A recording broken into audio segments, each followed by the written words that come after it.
আসসালামু আলাইকুম প্রিয় ভিউয়ার্স, সাধন ফার্মিং চ্যানেলের পক্ষ থেকে সবাইকে স্বাগতম। আশা করি সকলেই ভালো আছেন। আল্লাহর অশেষ রহমতে আমিও ভালো আছি। ৬ দিন বয়সে মোটামুটি একটা মুরগি অসুস্থ।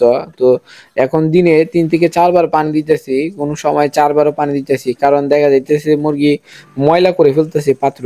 আর এই পাত্র যদি ময়লা করে ফেলে তখন অসুস্থতা আরো বাড়ে। আর ৫ দিন পরে আমি ভ্যাকসিন খাওয়াইলাম আজকে পরের দিন আজকে দেখি গুড়ের পায়খানা বেশি। এবং যে মুরগির পিছনের মল লাগানো থাকে যেটা বলে আমরা বলি সালমনেরা ইকুলাই ওইটাও আছে। কিছু মুরগি এইটা সোনালী মুরগির একটা কমন সমস্যা।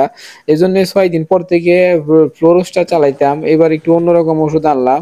তো এবার গেছিলাম লিনকোমাইসিন আনতে, ডাইরেক্ট অ্যান্টিরাইটিসের কাজ করে এরকম টানতে, পরে লিনকোমাইসিন পাইছি না, পরে এইটা আনছি নিওমাইসিন। তো এটা মোটামুটি ভালোই কাজ করে, সালমোনেলা কাজ করে। আর এইখানে অগমেন দিতেছি, অগমেনের সাথে নিওমাইসিন কম্বাইন করে, আর থাইবিন সাথে দিতেছি। কারণ থাইবিনের ভিটামিন বি 1 বি 2 এর অভাবে দেখা গেছে প্রতিবন্ধী হয়ে যায় বাচ্চা, ঘাড় বেঁকা পা বেঁকা।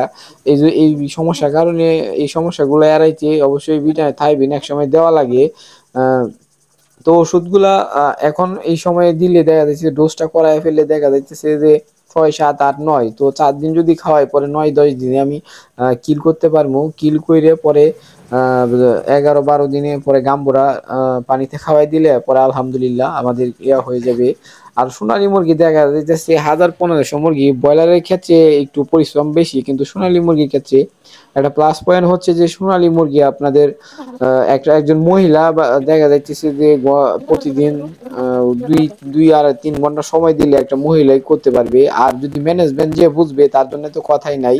তো আল্লাহ রহমতে আমার এখানে তেমন আমি টাইম ধরে কাজ করছি। আমার পুরাটা ভিডিও টোটাল 16 17 মিনিটের হয়েছিল, এটা কাটছাট করে। তো দেখা যাচ্ছে 20 মিনিট সময় লাগছে খাবার পানি দিতে। আর যদি আমি চুহলগুলো লাড়া দিতাম আর 10 12 মিনিট বেশি লাগতো, তো আধা ঘন্টা সময় লাগছে। তা আধা ঘন্টা সময় দিনে একবার 3 বার যদি দেওয়া হয় তাইলে দেখা যাচ্ছে 1.5 ঘন্টা।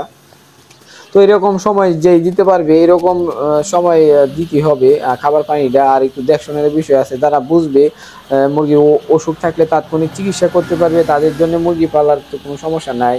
আর দেখা যাচ্ছে অনেকে লিটারে খাবারের ইয়া দিয়ে দেয়, আমরা ডিঙ্কারের মুখের উপরে দিয়ে দিছি ইয়াটা। তো এই ক্ষেত্রে দেখা যাচ্ছে এরপর ওষুধ ঠেকাইতে পারি না, সমস্যা এরপরও লাগিয়ে আছে। আর বড় কথা হচ্ছে যে আপনারা যারা মুরগি পালেন সবসময় তো উপদেশ দিই, অনেকে দেখছি অনেক সুন্দর ইয়া করে, যেগুলো আছে সেগুলা উপরে দিয়ে রাখে কাঠ দিয়ে, এগুলা আমরা করতেছি না। তো এইগুলা করলে যারা করেন তারা আসলে অভিজ্ঞ কামারি যারা ইয়া আছে, ওই নৌকা বলি আমরা ওইটারে, নৌকাটা যারা দুইটা একটা খাটের উপরে দিয়ে রাখেন যাতে ময়লা না পড়ে, ওইটা ভালো বিষয়। আর সোনালী ক্ষেত্রে ওইভাবে দিলেও দেখছি, ওইভাবে দিলেও সমস্যা। ওইভাবে করতে পারলে ম্যানেজমেন্ট যত ভালো রাখবেন ওইটাই ভালো। আমার এইখানে ঘাটতি আছে, এটা আমি শিকার আসছি। এই যে এইখানে এত মল, এটা শ্রেণী দিয়ে কুইরে পরে ফালাইতে হইতেছে। তো এটা বড় ঘাটতি, এই জন্যই অ্যান্ড্রাইটিসের সমস্যা, এইগুলো সমস্যা লাগিয়ে আছে। তো এর ব্যতিক্রম কিছু করতে হবে, দেখি সামনে এর ব্যতিক্রম অনেক কিছু করার ইচ্ছা আছে। যে ছোট ছোট যে ইয়াগুলো আছে প্রয়োজনে ছোটগুলাতে দিব, এগুলা নৌকা আছে এগুলাতে দিলে এরকম সমস্যা সবসময় হইতেছে, এটা আজকে নতুন কিছু না।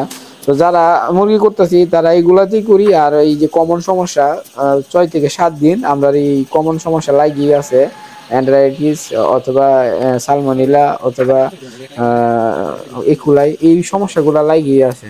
তো আমাদের এই ঘাটতিগুলো যদি পূরণ করতে পারি তাইলে অবশ্য রোগবেলার আশঙ্কাটা কম হবে। আর কিছু কিছু মুরগি আছে জেনেটিক প্রবলেম নিয়ে সামনে ভিডিও করব। ধন্যবাদ সবাইকে, সালামু আলাইকুম, ভালো থাকবেন।